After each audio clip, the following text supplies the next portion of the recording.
Tudo certo, meus irmãos e irmãs? Tudo bem? Amém? Tá bom. Então vamos agora para o texto bíblico, é o texto de Mateus capítulo 16. Texto de que já tratamos aqui em outras ocasiões, mas nós vamos voltar a ele. Não há a menor chance de você e eu, de nós vivermos o impossível, esse mar maravilhoso de possibilidades que Deus abre diante de nós, sem você saber, afinal de contas, quem é Jesus. Quem é Jesus para você? Que face de Jesus é aquela com a qual você se relaciona? O que nós temos aqui, Mateus capítulo 16, é aquele texto maravilhoso em que Jesus questiona os discípulos a respeito da voz corrente sobre a sua, de Jesus, identidade. E o texto diz o seguinte, Mateus capítulo 16, a partir do verso 13. Vamos ficar de pé outra vez, meus irmãos e irmãs. Se puder ter um pouquinho mais de luz aqui, acho que vai valer a pena, de modo que quem tenha que acompanhar aqui no seu texto consiga enxergar melhor.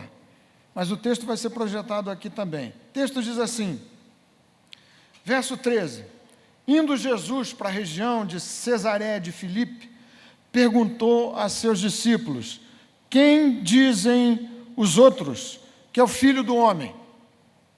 Eles responderam. Já nos dias de Jesus, a confusão a respeito da sua própria identidade era enorme, tanto quanto tem sido hoje. Eles responderam, uns dizem que é João Batista. À vista dos grandes milagres que Jesus operava, havia alguns que diziam, João Batista ressuscitou. Outros dizem que é Elias, referência a textos do Antigo Testamento mal interpretados, que faziam com que alguns pensassem que Jesus era a ressurreição, uma reaparição qualquer do profeta Elias do Antigo Testamento. Hoje também acontece assim, a má interpretação das Escrituras leva muita gente a confundir Jesus com aquilo que a Bíblia não declara que ele é. Outros dizem que é Jeremias, muito provavelmente tomando por base um texto de um livro apócrifo, segundo o livro de Macabeus, que fazia referência a um retorno de Jeremias, do profeta Jeremias. E os discípulos emendam para dizer, ou um dos profetas. Gentilmente, docemente, os discípulos deixaram de mencionar que havia alguns que entendiam que Jesus era o príncipe dos demônios,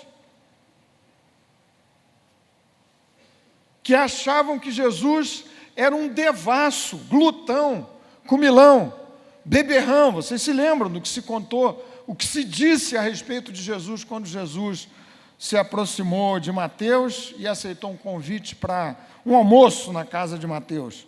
Parece que aqui os discípulos foram corteses e delicados com Jesus e só falaram das coisas boas, entre aspas, no entanto, completamente imprecisas a respeito da identidade de Jesus.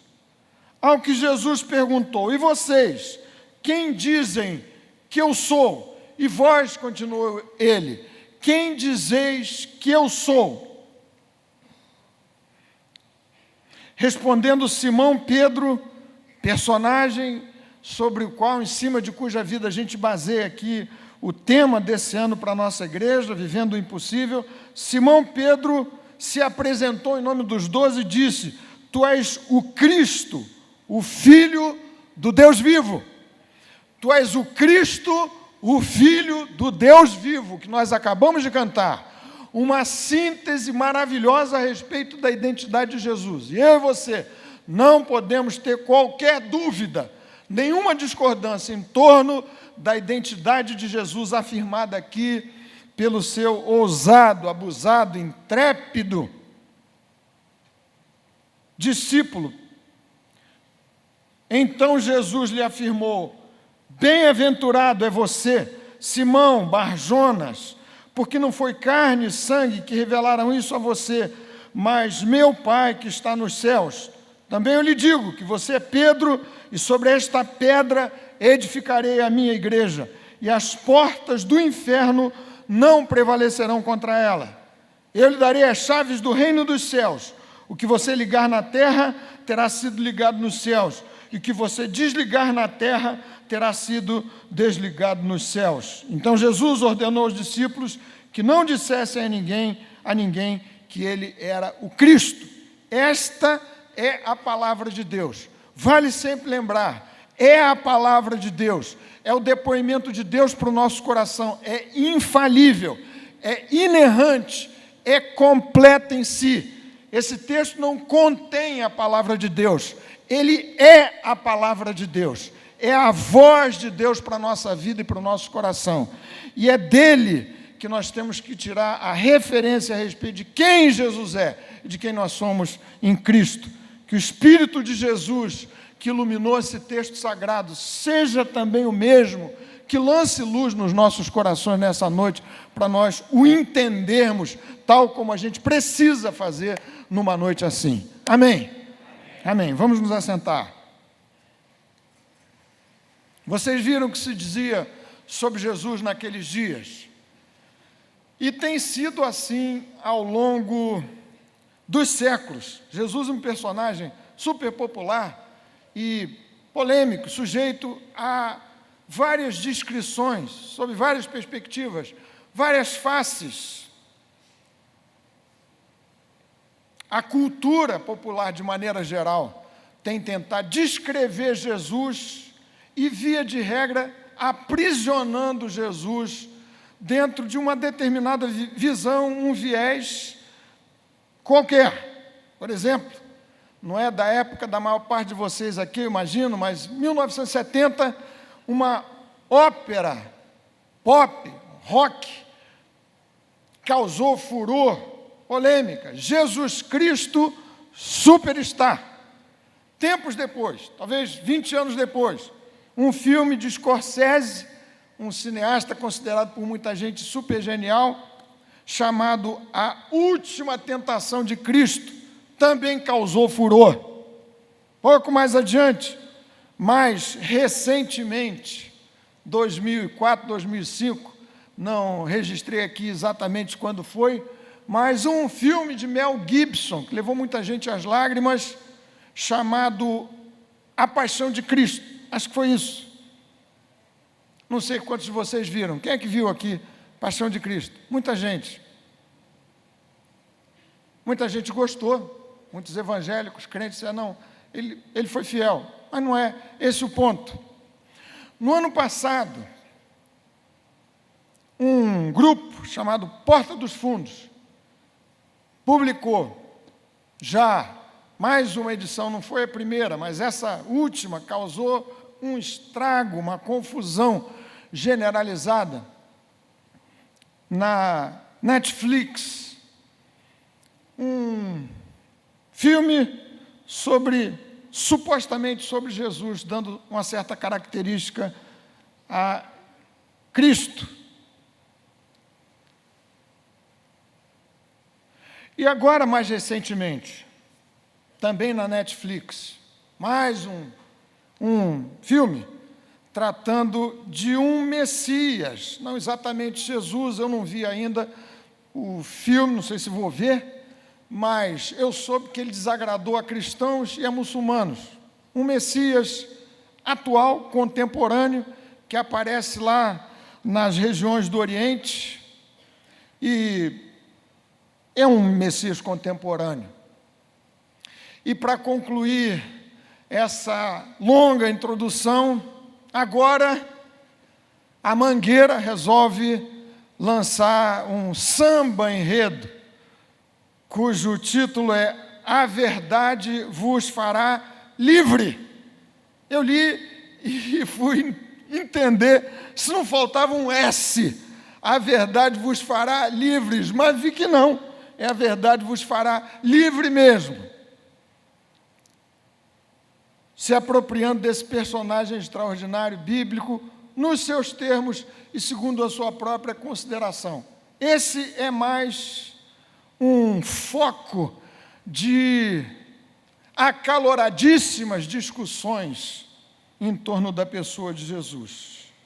Mas, afinal de contas, qual é a verdadeira, vale dizer, não uma entre várias, a verdadeira identidade de Jesus, segundo o registro da sua palavra? Esse texto não esgota tudo que há por dizer, e a Bíblia diz a respeito de Cristo e da sua obra redentora. Mas é uma síntese maravilhosa. E se a gente entender um pouco do que o Espírito Santo fez registrar aqui, já a gente terá crescido bastante nessa caminhada com Jesus. O verdadeiro Jesus, o Jesus da sua palavra. Aqui, Pedro, nesse diálogo com Jesus, na verdade, os 12 com Jesus, discutem sobre quem é Cristo.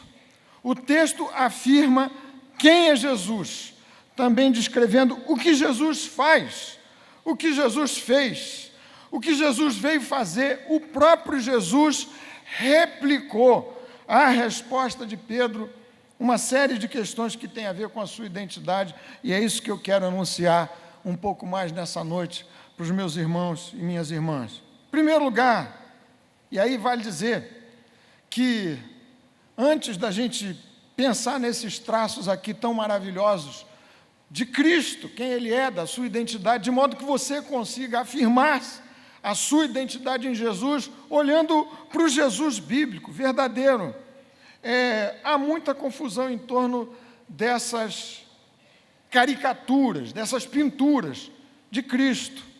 O que acontece frequentemente é que há um furor em torno disso, mas há muita gente que não quer aquilo que Jesus estabeleceu naquele diálogo com os 12. Um compromisso pessoal com Ele mesmo. Vocês viram o que Jesus fez? O que dizem os homens que eu sou? Uns dizem que é Elias, Jeremias, um dos profetas, João Batista. Há muito que se diz por Jesus. Porta dos Fundos tem lá a sua visão, a Mangueira tem sua visão, Mel Gibson tem a sua visão, e outros mais têm a sua visão. Mas o que Cristo estabelece hoje, para mim e para você, outra vez pelo Espírito Santo, é o seguinte: quem você pensa que Jesus é? Que tipo de compromisso você estabelece com Jesus? Você e eu. Essa é uma pergunta que você tem que responder de maneira completamente pessoal. É um confronto meu com Jesus. Intransferível. Você e eu, nós estamos aqui nessa igreja cristocêntrica, de modo que você encare Jesus frente a frente, pelo Espírito do Senhor, e se comprometa com Ele. Não vai valer a pena uma discussão teórica, apologética, em torno dos traços de Jesus, de um jeito ou de outro, se você, enfim, não for colocado no canto da parede, por assim dizer, para decidir-se em torno desse Cristo bendito, bíblico, eterno, numa relação completamente pessoal. Foi o que Jesus propôs para os 12. E vocês, quem dizem que eu sou? Pedro, inspirado pelo Espírito de Deus, o próprio Jesus disse: quem revelou essa verdade para você não foi carne, não foi sangue, não foi a cultura vigente, não foi um diretor hábil que capturou com exatidão a face de Jesus, foi o Pai que revelou para você. E Pedro disse: tu és o Cristo, como nós acabamos de cantar, o Filho do Deus vivo. Eu gostaria demais que vocês, num grande jogral aqui, pudessem todos repetir comigo: quem é Jesus? Tu és o Cristo, o Filho do Deus vivo. Ou naquela versão ali, o Senhor é o Cristo, o Filho do Deus vivo. Numa proposição a respeito da identidade de Jesus, sintética, porém profundíssima, Pedro afirma que Jesus era o Messias, tão aguardado, tão esperado, há tanto tempo ansiado, prometido, profetizado, no Antigo Testamento, ele era o Cristo, o Messias, o enviado por Deus. E aqui sublinhe-se várias vezes o artigo definido. Não era um Cristo, não era um ungido, não era um profeta, mas o enviado por Deus, o ungido, o Deus Salvador. Nos termos do Evangelho de João, capítulo 1, este é o unigênito, o Deus unigênito. Encarnou-se na pessoa do Senhor Jesus Cristo.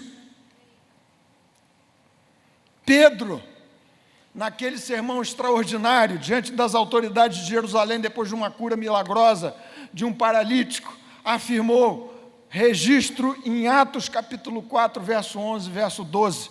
Pedro diz assim, cheio do Espírito Santo, ousadíssimo, um simples pescador, sem nenhuma instrução, cheio do Espírito de Deus. Ele disse, este Jesus é a pedra que vocês rejeitaram. E não há salvação em nenhum outro, porque debaixo dos céus não existe outro nome pelo qual devamos ser salvos. Ele é ungido, ele é o Salvador, o Deus bendito, o esperado, o singular Salvador. Significa dizer, ele é único, ele não é um a mais.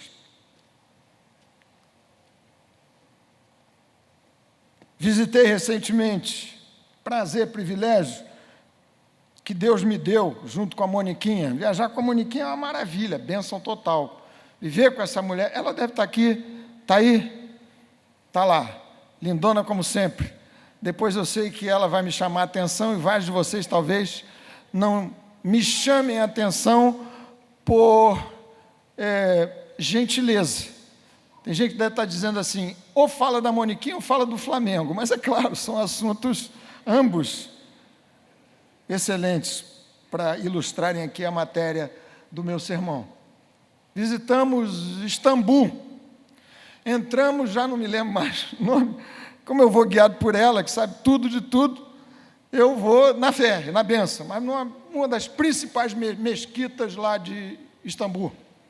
Eu fiz questão de pegar tudo quanto era material grátis que lá havia, em exposição, inclusive o Alcorão. Se você entrar lá em casa, você vai ver o Alcorão, você não pensa que eu enlouqueci e que perdi a fé. Mas, entre outras coisas, eu peguei esse texto aqui, esse folheto. Jesus, um profeta de Deus. Os muçulmanos amam Jesus, está escrito aqui em inglês. E fui ler. Detidamente, impressionante. Está aqui o que se pensa sobre Jesus. Não é o ungido, não é o Salvador, é um profeta.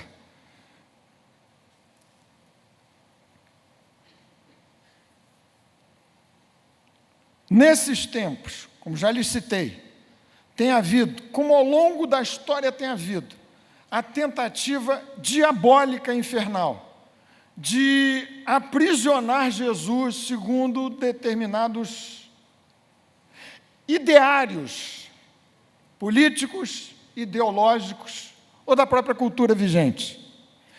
E eu quero dizer para vocês, que são aqui da minha querida Betânia, que os ataques vêm de todos os lados, de todos os lados. O diabo ataca pela direita e pela esquerda, pelo centro também. No começo do século passado, um certo evangelho, aliás, do que pastor John Stott trata aqui nesse texto, apareceu fruto de uma interpretação liberal das Escrituras Sagradas, um desastre enorme, mas construindo o chamado evangelho social, confundindo as coisas, como se o reino de Deus fosse o estabelecimento de um projeto sociopolítico. E mais ainda, entendendo aqui e acolá, que esse seria um projeto que se poderia implantar por homens que não tinham nascido de novo. E ao longo dos anos tem sido assim.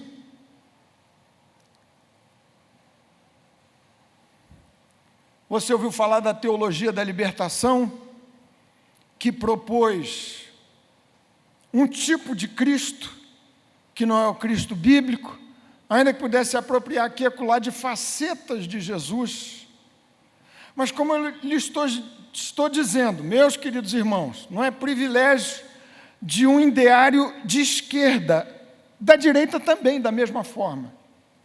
E que me assusta, e que acho que tem que fazer a gente pedir a instrução do Espírito Santo, é que, sem dúvida, há grupos aqui e ali, o tempo todo, à esquerda e à direita, tentando se apropriar de um Jesus que não é o Jesus bíblico.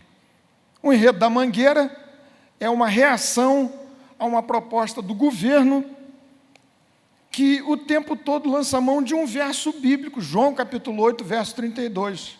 E conhecereis a verdade vos libertará, só que um texto mal usado. E o que aqui e ali se tem dito, em cima desse texto, para apoiar um projeto e um ideário político, é o que a teologia da libertação fez, é o que o evangelho social fez com o sinal trocado. Tu és o Cristo, o Filho do Deus vivo. É o Salvador, é ungido de Deus. Eu peço que Deus me proteja, a vocês, a Igreja Betânia, a sermos traídos por nossas preferências pessoais, as quais você pode ter, obviamente, e que não serão necessariamente as mesmas.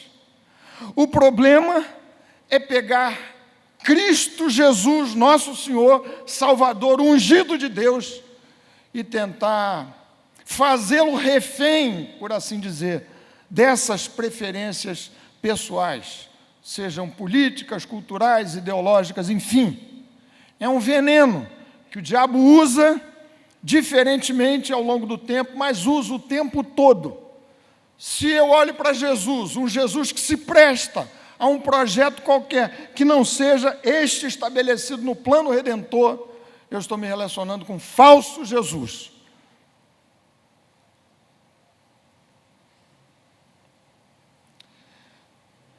Fico pensando se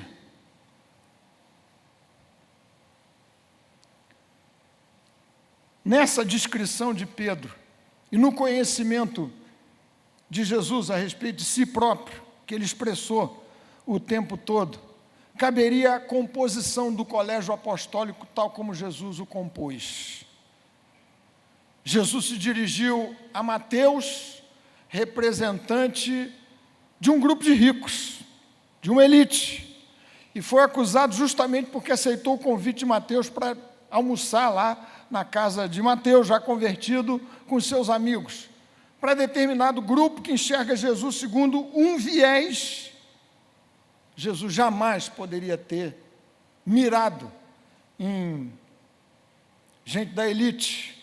Mas tem um outro lado, de alguns que diriam, bom, Jesus nunca poderia ter construído esse bendito projeto da redenção, com a igreja fundada, estabelecida por homens e com homens, pescadores simples, singelos, como Pedro, Tiago, João, André, seu irmão.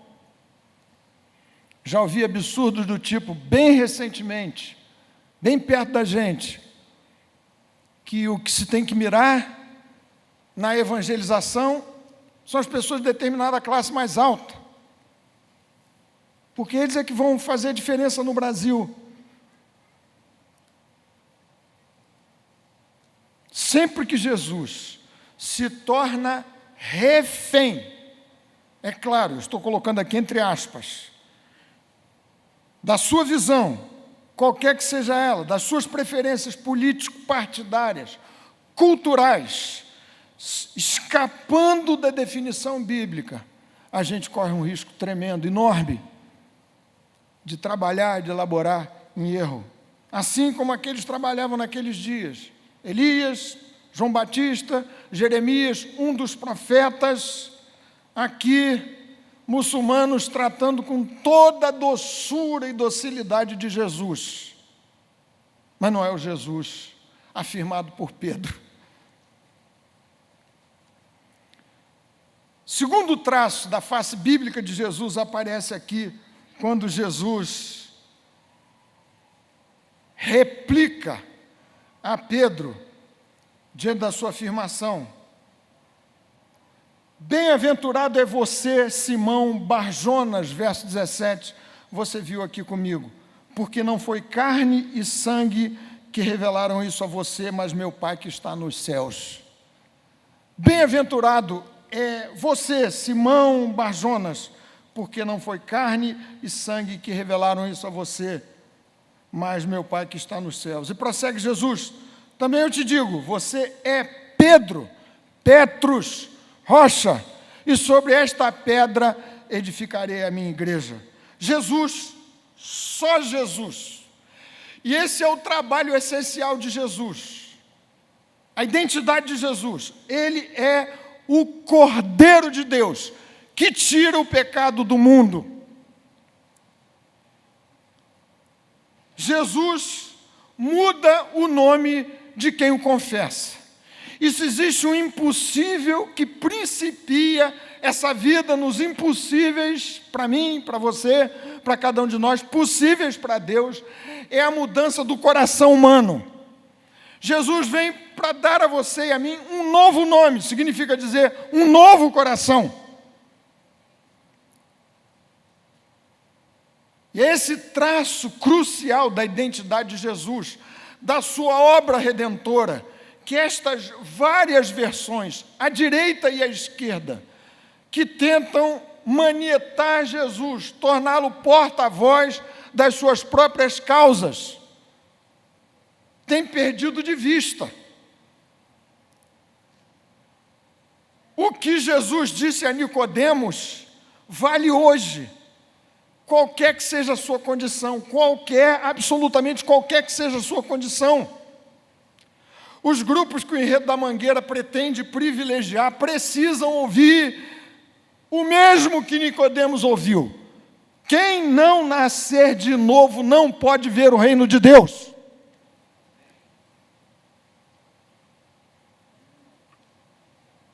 Os grupos que se têm valido do Evangelho para fazer afirmações toscas que não se enquadram no Evangelho de nosso Senhor Jesus Cristo, inclusive usando um termo destes, a verdade é Jesus, não é um projeto de um governo, fosse ele qual fosse.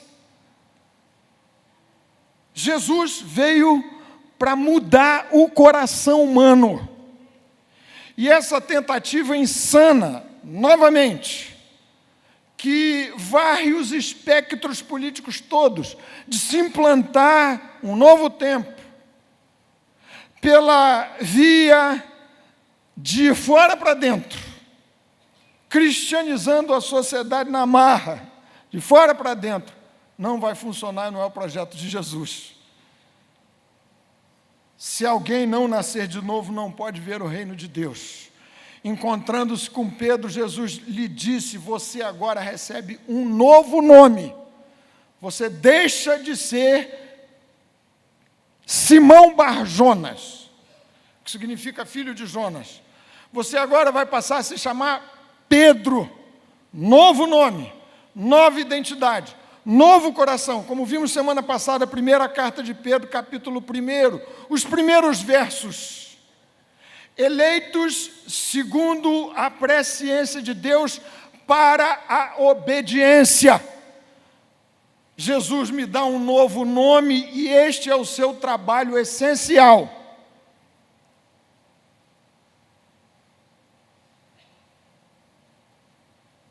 Qualquer que seja a sua preferência, a minha, a nossa, você e eu precisamos de um encontro com Jesus, o Salvador.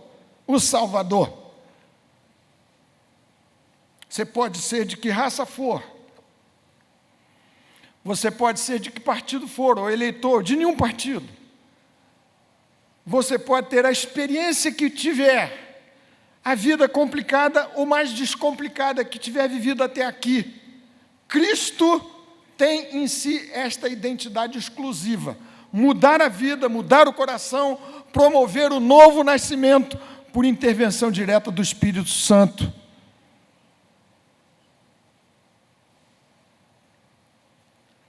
Felizes, disse Jesus para Pedro, os que recebem do Espírito de Deus essa compreensão de que estão diante do Salvador Jesus, do bendito Salvador.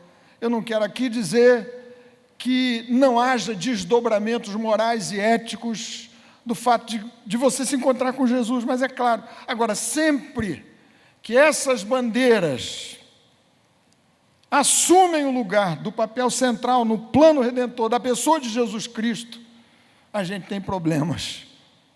Eu estou lhes falando isso porque tenho orado intensamente, pedindo a Jesus e ao Espírito do Senhor que nós não nos percamos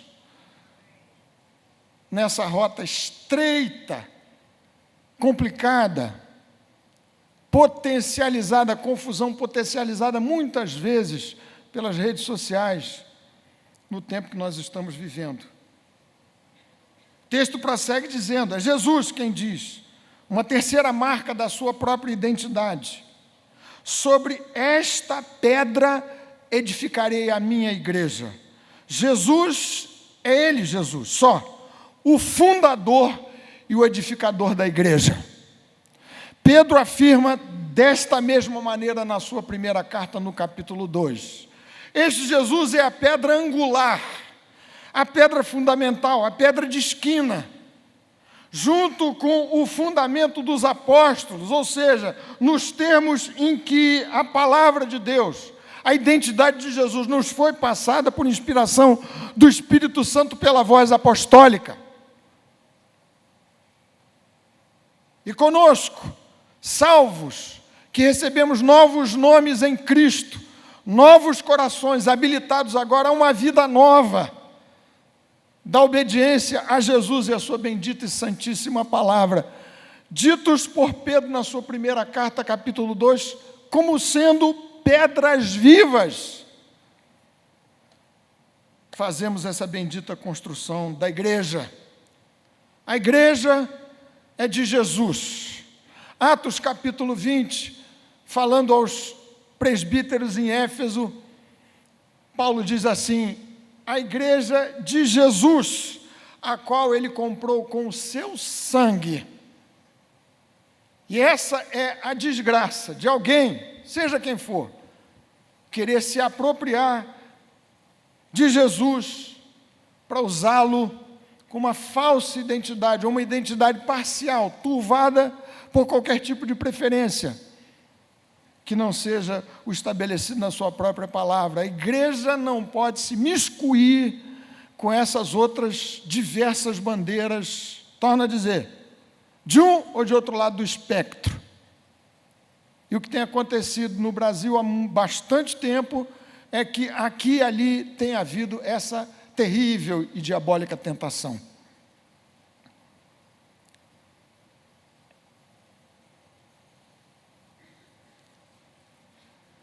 Jesus é quem fundou a igreja. Pensar em crente desigrejado é pensar numa enorme contradição. Se Jesus é o fundador da igreja, é quem criou a igreja, é quem formou a igreja, se você tem um encontro com Jesus, se Jesus dá a você um novo coração, um novo nome, como é que você pode achar que é possível viver com Jesus sem viver na comunhão da igreja? O termo igreja, traduzido aqui para o nosso português, se repete mais de 100 vezes no Novo Testamento, especialmente no livro de Atos, na carta aos Coríntios, primeira carta, e no livro de Apocalipse. Eclésio, eclesia, que significava tecnicamente a reunião dos habitantes legalmente emancipados, capazes de votarem as leis de uma determinada cidade, da polis. No Novo Testamento, esse termo bendito é apropriado pelos apóstolos, pelos discípulos de Jesus, como sendo o próprio Jesus, essa comunhão bendita dos que foram redimidos pelo seu sangue. E aqui é um conceito teológico fundamental que eu já lhes expressei daqui, você deve conhecer. Existe uma grande diferença entre igreja invisível, essa que só o Espírito de Jesus identifica e que aparece na forma dos frutos do Espírito, e a igreja visível. Os conjuntos não são iguais, necessariamente. Há igrejas visíveis que podem não ter nada da igreja invisível. Há igrejas visíveis, ajuntamentos em nome de Jesus, que podem ter muito mais da igreja invisível. Não basta fazer as afirmações exatas a respeito de Jesus. É preciso se comprometer com esse conteúdo que dá conta da sua própria identidade. Você sabe, exatidão a respeito de quem é Jesus, até na boca do demônio. Ele sabe muito bem quem é Jesus, mas não se dispõe a obedecer a Jesus, não rende a sua vida a Jesus. Você se lembra, eu já citei daqui, mas é um texto curiosíssimo, impressionante. Paulo evangelizando na cidade de Filipos, e uma mulher possessa de um espírito maligno, adivinhadora, vai seguindo durante dias Paulo e os seus colegas evangelistas ali, afirmando com precisão aquilo sobre que Paulo falava. Esses homens são servos do Deus Altíssimo e vos anunciam o caminho da salvação. E Paulo, incomodado com aquilo, expulsou o demônio e acabou com aquela conversa toda. Não basta fazer a afirmação certa de quem é Jesus.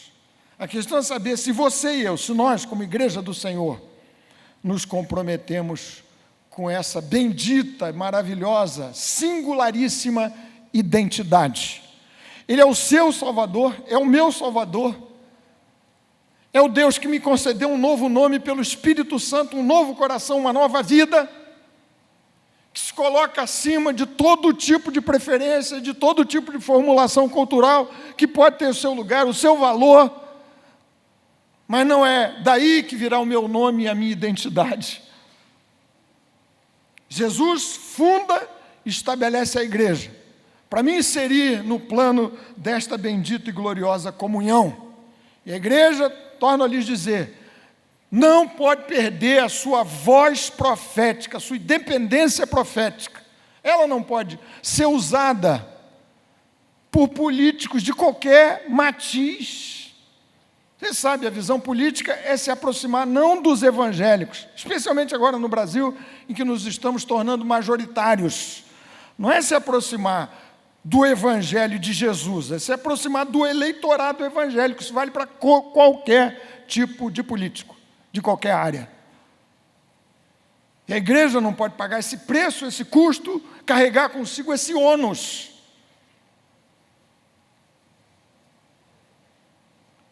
A igreja é projeto de Jesus, fundada por Ele, construída por Ele, no fundamento dos apóstolos, conforme Paulo escreve aos Efésios.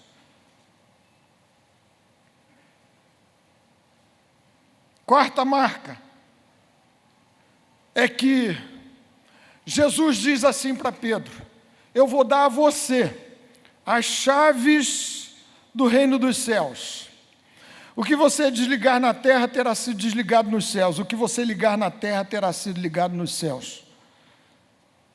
Jesus, no plano redentor, usando o elemento vital e central da composição da igreja invisível, me inseriu como agente decisivo na consecução do plano redentor. Ligar e desligar significa pregar a palavra de Deus, que tem esse poder de ligar gente a Jesus, ao céu, desligando-os automaticamente do inferno. É a pregação da palavra que liga e desliga, assim como a disciplina que a igreja precisa aplicar. Mas é a pregação da palavra, é o avanço do reino de Deus. Jesus me inclui, a mim e a vocês, nessa bênção extraordinária de fazermos parte da igreja como pedras vivas, os que constroem com Jesus os que são seus colaboradores. Existe um papel que Deus, que Jesus designou para você e para mim, que só você e eu podemos executar. Se eu não executar o meu quinhão nesta obra, ninguém vai executar. Sentido de igreja, os que são chamados para fora. Você está sendo chamado para ser um agente de propagação da identidade de Jesus, esta bíblica, não a da Mangueira, não a do governo instalado, não a do evangelho social de um século atrás, a bíblica, Jesus ungido, o Salvador. Você precisa ser esse agente, eu preciso ser esse agente. E há muito o que fazer nos campos do lado de fora e também aqui, nessa nossa vida eclesiástica. A igreja avança com o trabalho de muita gente que serve voluntariamente. Aliás, sugiro que você leia, por favor, fui eu que escrevi, mas eu peço que você dê um tempinho para ler no nosso boletim de hoje, uma pastoral sobre os dramas, as dores, as lutas dos voluntários que servem na igreja. Muita gente que tem servido, que tem compreendido que Jesus lhe indicou um papel especialíssimo nessa construção bendita da igreja, começa a se envolver com os negócios da igreja local, e o fusível queima. Você sabe para que serve um fusível, né? É um instrumento de defesa do equipamento principal, é para queimar quando existe uma sobrecarga na rede. O problema é que você, trabalhando, servindo, como instrumento, reconhecendo que essa é uma face de Jesus importantíssima, conta com você, conta comigo, pedras vivas, como com Pedro, com os apóstolos, na construção e na edificação da igreja. Você não pode ficar o tempo todo de fusível queimado. Fusível, quando queima, você vê qual foi o problema na rede e troca e avança.